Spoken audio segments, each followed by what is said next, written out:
IVC. Dale Gateful 33 here. This is a thread response video. I watched a video this morning that Rachel VC the Music Mum did as a thread response to a thread on album cover art and album covers started by Chris Eric Vinyl Voyages. So that was new to me, so I've now been over to that channel and subbed it.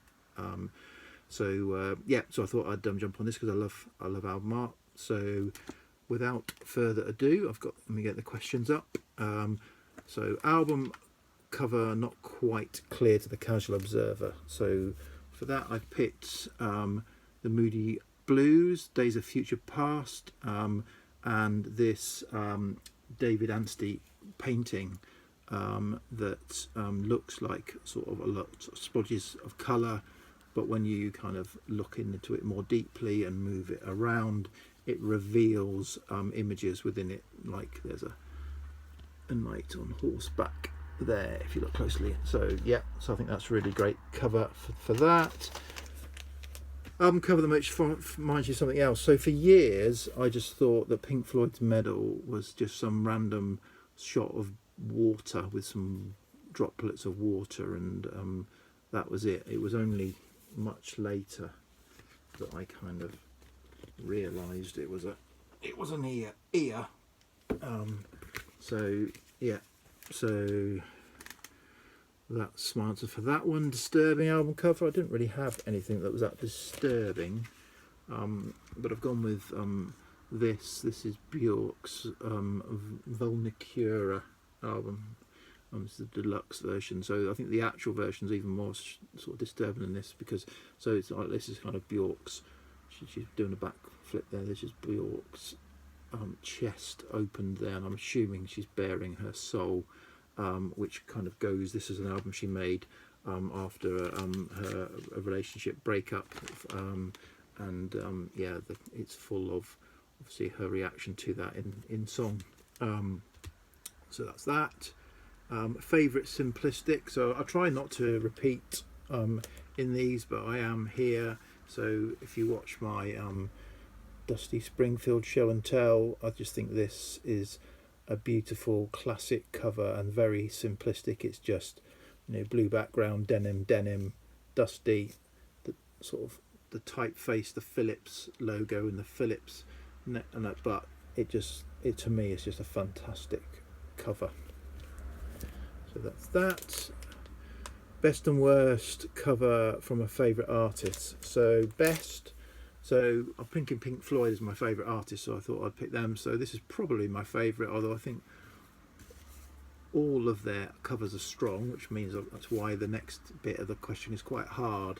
So this is obviously Animals and Battersea Power Station with the flying pig on it.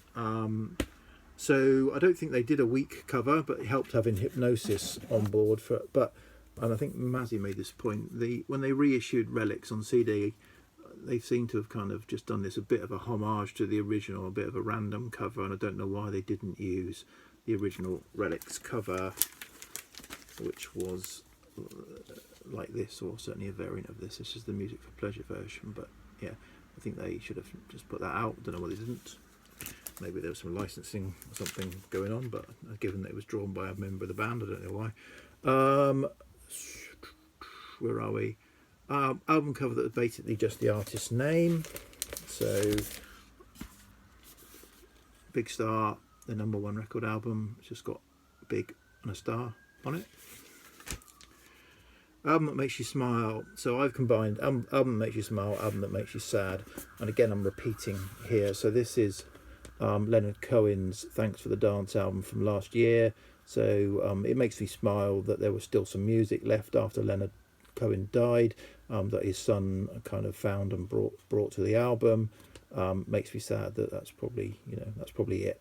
There may be obviously other stuff that comes out of the archives, but yeah, so it makes me smile, makes me sad. Christmas in July, a Christmas album cover. So I don't really collect Christmas albums at all, but I do happen to have this box So Tracy Thorn from the band Everything But the Girl, Tinsel and Lights. I think this is a really nice album. It can be played at Christmas, and it has got kind of Christmas tinges to it, but it stands up as an album in its own right. So I've got the box that had a kind of the vinyl, CD, and some kind of ephemera in it, as they say. Worst album cover, right? So I'll give you a bit of a backstory here. So Barclay James Harvest I'm going with. So this is their debut. This is not the worst album cover, but just to give you a flavour. So debut album, I like that. Their second album was just a picture of the band. It was okay. This is their third album, and again, you know, nice album cover art. Their fourth album was okay. And then they came up with this, 4 scruffy bearded lads in the 70s wearing some dodgy clothing. Yeah, so I think they kind of didn't put much effort into that at all, and it's pretty shocking. So that's that. A debut album cover, so I've gone with Blondie's debut. I think that's a great shot of the band. And where are we? Album cover that is pleasing to look at. So I've got 2 here. So this is On Clay Pipe. It's a label that does limited release.